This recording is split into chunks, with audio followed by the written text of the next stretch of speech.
Okay, hey, welcome everybody. Today we're talking about something that I think is very important. It's how to negotiate an offer for your client. You know, there's a lot of value propositions that we bring to our clients. I'm not sure there's anything more important than the ability to negotiate the best offer possible for them.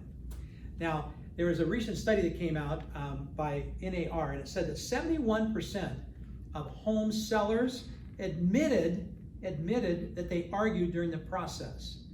Now, if there's 71% that admitted to it, that means there's probably way more that actually did argue.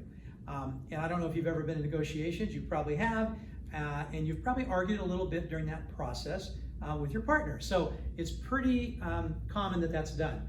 And also, we talked about the emotional part of real estate before in our training.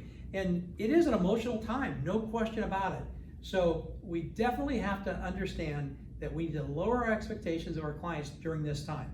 But we're going to bring this this presentation into kind of two parts. One part is representing a seller, and one part is representing the buyer. Okay, so let's start off with representing a seller. So really two main goals here when we represent a seller. Get the most money we can and get the best terms. It's really pretty simple. That's what we're looking to do. And we're going to talk about how we do that. By the way, you're called, when you represent the seller, used to be called a listing agent, but it's been changed now about a year or so ago, and now we're called a seller's agent, which should have been all along. So we're no longer listing agents, we're now seller's agents, okay?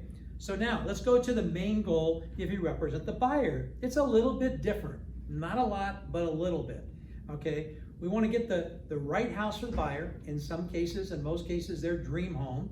And then we want to make sure they don't overpay. Now notice that I didn't say that we're looking to get them a steal. Because as realtors, we know that great houses don't sell below the market.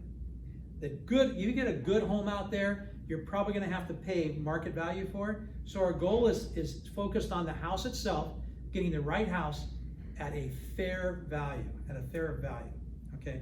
So let's talk about some seller negotiating tactics.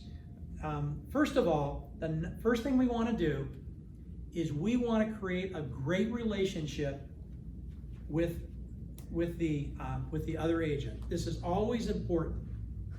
If we do not create a great relationship with a buyer's agent, then who knows? That could be the difference in losing a good offer. It's probably even more important on the other side, but it's also important that way. Anybody who believes that you need to be grumpy during negotiations and you need to be hard and mean, that is the wrong way to negotiate. I always say you want to be friendly and firm, okay? Oftentimes I see agents that are really angry and they're actually pretty soft if you look at it as far as their ability to negotiate. So again, we want to create a great relationship with the other agent, the buyer's agent, okay? Another thing we can do sometimes, if we want to get sometimes the best price, is offer a little bit more commission. Now, what's standard in the market? I would say most common in marketplaces in Southern California is to offer 2.5%. I think it's better, and I've always done this myself personally when selling my properties, I would always offer 3%. And the reason I would is because when you offer 3%, you get other agents out there working especially hard on your home. I feel like it's worth more than 0.5%. And by the way, when you're negotiating, an offer with them, you know that they have an extra 0.5% incentive, and they actually probably have 0.5% to work with. So you don't always have to do that. I wouldn't say in this market that I'd always offer 3%, but I think it can be a very powerful marketing tool to do, especially in a market that isn't a super hot seller's market or a market to where your home isn't selling right away. But I think even out of the chute, I've always done it, offered 3% to give more incentive. I want that agent on our side. I think it's worth more than 0.5%. So the other thing is to know the RPA. That residential purchase agreement is one of the documents that I believe, and everybody in our team is encouraged to memorize all 32 paragraphs of it. Now I know they're changing it, in the near future here, and so there may be different paragraphs, but however many paragraphs there are, you need to be able to memorize that. That is power, because when you know what that contract says, it gives you an advantage over people that don't, And I can tell you, very few agents really know the entirety of that RPA. Now, what we do, and one of the things that we try to train in our team is that we actually have them give an offer comes in, and if they are representing a seller, we role play it as if they're going to hand the offer basically to the seller, okay? And then they don't even look at it. They go through paragraph by paragraph, 1 through 32, and what they do is they will then, every single paragraph, they're gonna go over and summarize it for the sellers.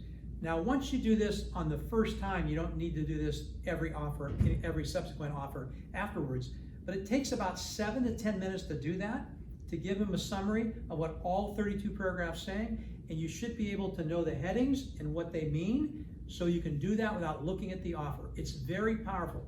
First of all, it gives you an advantage with another agent, but it also gives you an advantage with your seller when they know you're in control and you can quote that contract. Now, I know that's a lot of work to be able to paraphrase 32 paragraphs and to know what each paragraph is, but it's very important. I expect my team to do it, so I've done it myself, and I literally gave it to them in person so they could see that I can do it as well. Okay, next thing I want to talk about is know the comps. You need to know what things are selling for out there. How can you possibly negotiate an offer that's fair in the best interest of your client if you don't even know what value is? So you want to make sure you know value at all times. And of course, this is representing seller or buyer, but you must know the comps. Now, from a seller's agent, I'm going to tell you something that I think most agents do not do, but you need to do. And that is to make sure that you do not argue comps with the buyer's agent. Do not do that. When you do that, you're losing. All you need to do is just be steadfast on what the seller's price is. You don't have to sit there and try to reason with the other agent. All you have to do is just say, the sellers are looking to get this much, and they can come back and say, but this home sold at that, or that home sold at that. And if they get you in discussion on that, they're winning that debate. You need to just say that this is what they're looking for, and although I understand what you're trying to say about the comps or something else, but this is what they're looking to get, and they're not going to change on that. Just be firm on that. Now, that doesn't mean you can't negotiate price, you do. But what I do say is don't start negotiating comps and let a buyer's agent talk you into basically believing that this house is worth less than what you think it is, or the seller thinks it is, or at least what the sellers are going to take for it. So don't debate the comps. Just remember this, I believe in most markets, the seller has an advantage over a buyer. And I'll tell you why. You have an advantage because they have a product that is not completely reproducible. Buyers are reproducible. If you don't sell to one, the next one will come, but houses just can't be stamped out. So if your buyer's looking to purchase their dream home, then I honestly think that the seller in most cases has an advantage.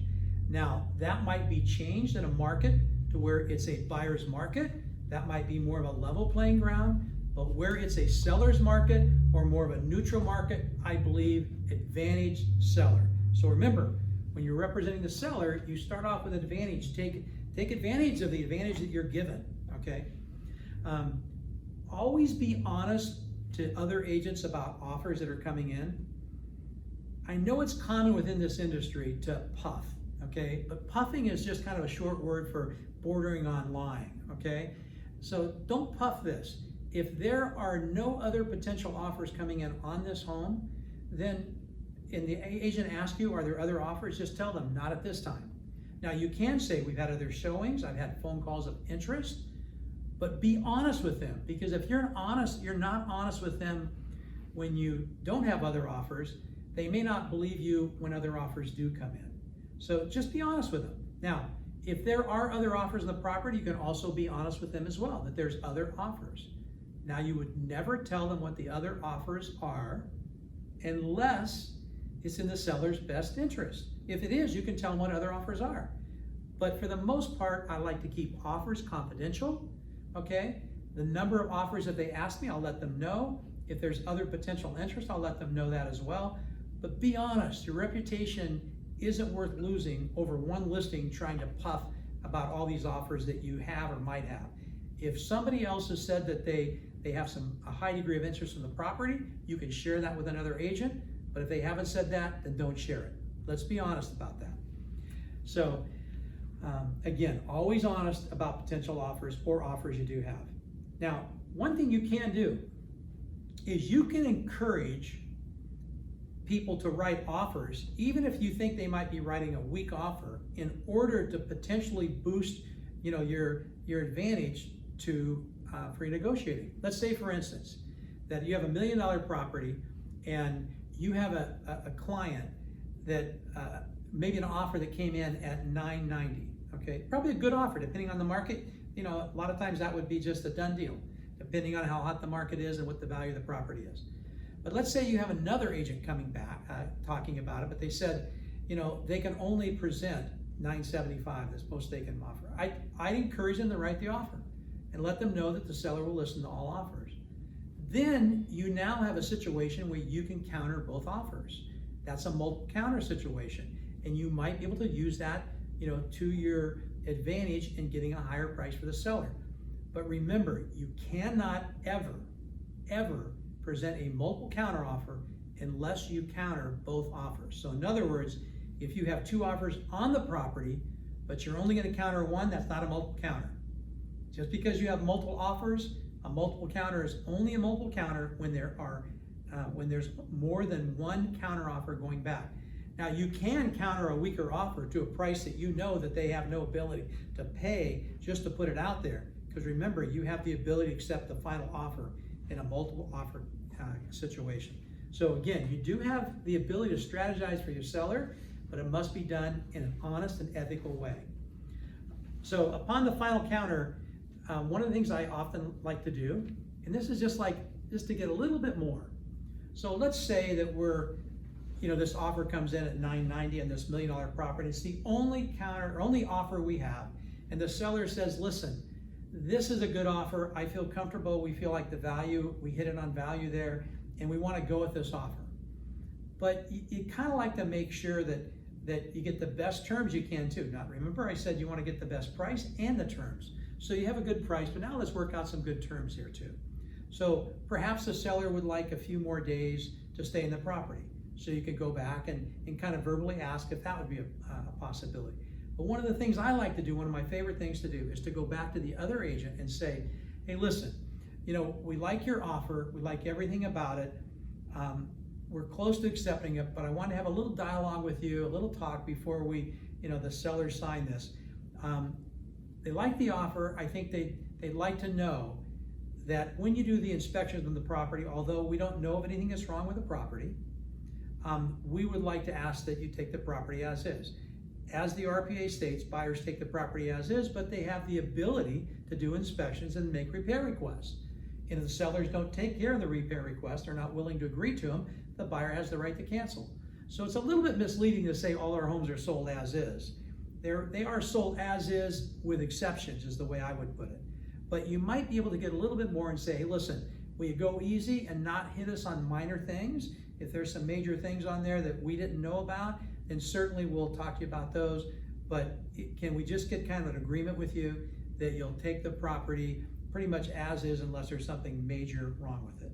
And so you get a little bit, you squeeze just a little bit more out of that, and that way you accept the offer. And in most cases, the agent will say they want to get that offer accepted.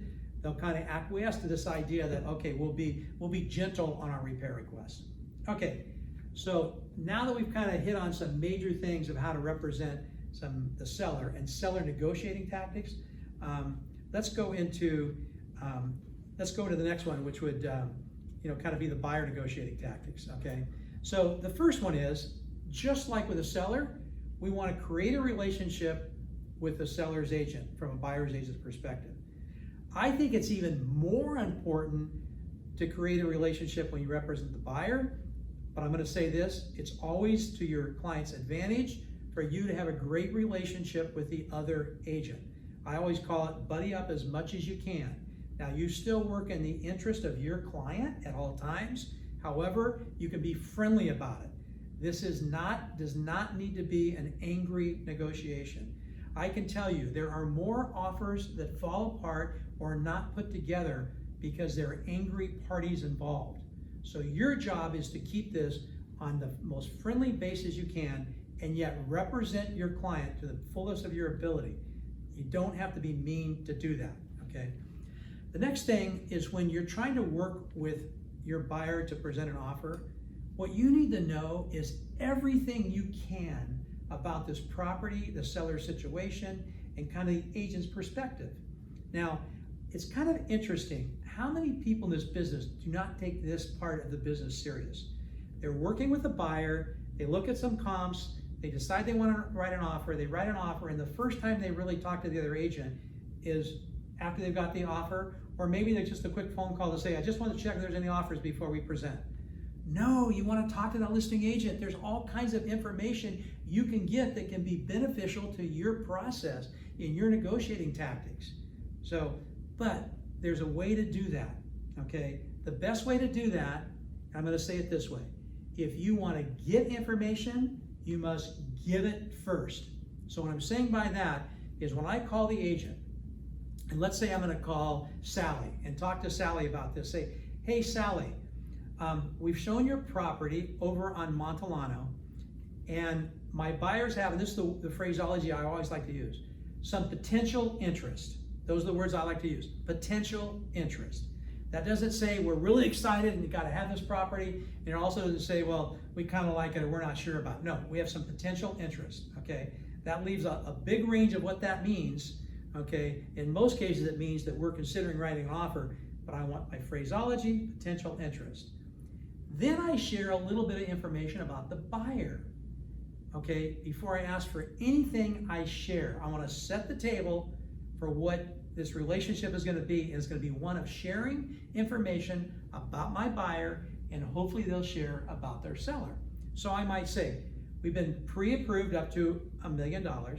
They're being relocated here from Texas. They're currently renting, okay, and the buyer, the husband is already working here. I've shown them the area, they love the area, and they do have potential interest, and they're pre-qualified. They have 30% down on what they're looking at. And they can close escrow within 30 days, or if something longer is needed, they could do that too. Now, just go back. You've shared the information, you've set the table. Now what you say is, can you share a little bit about the seller situation with me? Now again, that's a big range of what that can mean. But what you need to do is simply ask them to then share. And in almost all cases, only rarely will you not get information back from the seller, from the seller's agent, if you gave information and you're friendly about it first, okay?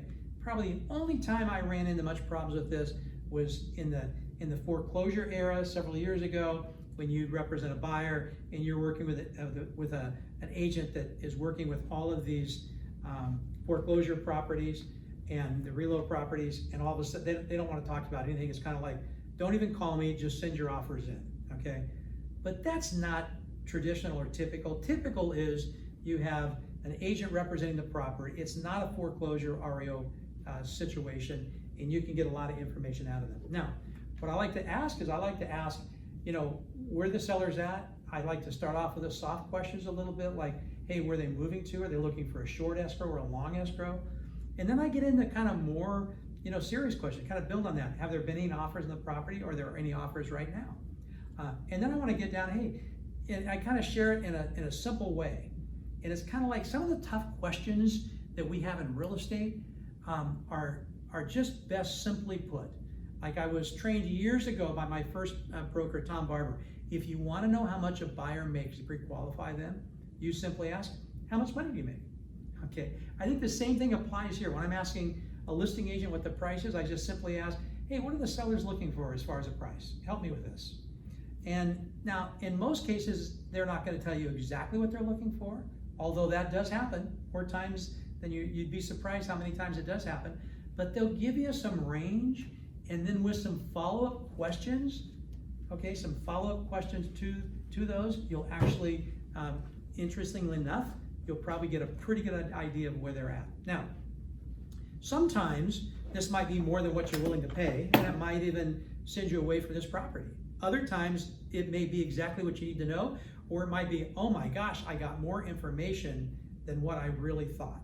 okay? So again, you need to buddy up to that's the seller's agent, give information to get information, okay? Here's the other thing. Again, you need to know the comps. If you don't know the comps, it's going to be your disadvantage. Know the comps and be open to discussing the comps with the other agent once you've got information on value. Now, as a listing agent, I don't want to get into that debate, okay? But as a buyer's agent, sometimes I do. Sometimes I like to debate a little bit where we're at on that and kind of talk about, I know that this property is the same price as that other property sold at, but that other property had a view and this one does not. So help me on this, like how you kind of come to value. Do it in a really nice, respectful way, but kind of make your point, okay? But remember, we want to go in there and want to do it in with a friendly atmosphere to it, okay? Very, very important. So the other thing I like to do is when you're representing a buyer, give up on 5 minor points to get 1 major point. If your buyers could get a property for $10,000 less, don't you think they'd let the seller stay in the property for an extra 3 days? Or wouldn't they perhaps take something as is and not ask for $1,000 of repairs if they can get the property for $10,000 less? So give up on the minor points, okay? Give up on the minor points to get the major points. I always say 5 minor points is worth giving up to get 1 major point in most cases. Not always, but in most cases. Time is of the essence when you represent a buyer. Time is the ally of a seller. Because here's what's happening. When you're a buyer, if you are presenting an offer on this property and you hesitate too much, he who hesitates often loses. Now, right now we're in a super hot seller's market, but in any market, if the buyer knows what they want, move quickly. Time is an ally of the seller, okay, but it's an enemy of the buyer. Because if somebody swoops in here and buys it, and if for the agents that have been in the business for any amount of time, you know you've lost offers only by time itself. And the more times, once you lose an offer based on time, then you usually get pretty good about not making that mistake again. But again, time is of the essence. If you have an acceptance or you have a buyer willing to accept somebody, willing to accept it, get it accepted right now, immediately if you can. So the other thing I like to do when representing a buyer, and this is kind of like give up on the minor points, but it's also make your offer as strong as you can. You have 3 days for proof of funds, okay? You have 3 days to get your buyer qualified. However, or pre-qualified, have that done up front. Have it in writing and submit that with the offer. Now the default is you have 3 days on both of those. Forget the default. Strengthen your offer by supplying it with the offer. I know some listing agents even will counter back and say they'd like to see the proof of funds and the pre-qual before they accept an offer. Take that part of the equation out of it. Give it to them up front. It's easy to do, and just submit it with the offer. The other thing I like to do is I like to submit a profile of the buyer. Now I know that this is controversial in some ways, but it can be done, and oftentimes it's very, very effective. You put together a profile of your buyer, if they're married and have kids, or whatever their situation is, but just kind of put down who's buying their house, especially if they've got kids and things like that. We have one team, mother-daughter team, that they often put videos together. So what they'll they'll literally video the family kind of making a statement on the home, and they'll put a video profile together for the sellers. And they have had offers accepted that they probably felt would not be accepted without that profile, especially when you're in a counter situation or a multiple counter situation. So again, I think that profile is good, especially help them write that, put it together, a picture of who's buying the property. And if you can warm that buyer up to the seller, I've seen times before when I've been on the listing agent, or the listing side, that I've seen a seller say, this offer just feels right, it looks good. And you know what? There are sellers out there that they feel responsible to bring buyers into that home that would be liked by the neighbors. Now, understand that there can be no discrimination take place within this, but if you represent the buyer and you put together a profile, it's not discriminating to do that, okay? You can tell them who's buying the property, You have to be, there are some guidelines you have to follow with that, but submit that. And if that does kind of sway the buyer, make your buyer look a little bit, maybe it breaks the tide, it's worth doing it. Okay, so just a few negotiating tactics. So we talked about how to represent a seller in an offer, how to represent a buyer in an offer. Now let's kind of move on to our next slide, which is just final comments on this. Okay, and I got 10 of them here. And again, these are things that I think can kind of help. So first of all, you cannot ever suggest to a buyer's agent that they reduce their commission. I've had agents sometimes say, well, if you offer a 3% commission out of the gate, can't you go back and later ask that agent if they would then kick in some commission? The answer is no.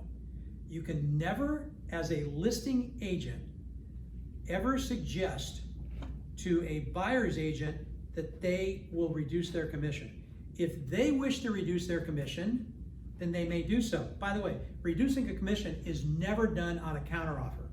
Counteroffers are between buyer and sellers. That's done on the COP form, okay? So use additional form to do that on. You do not want to negotiate that between a buyer and seller.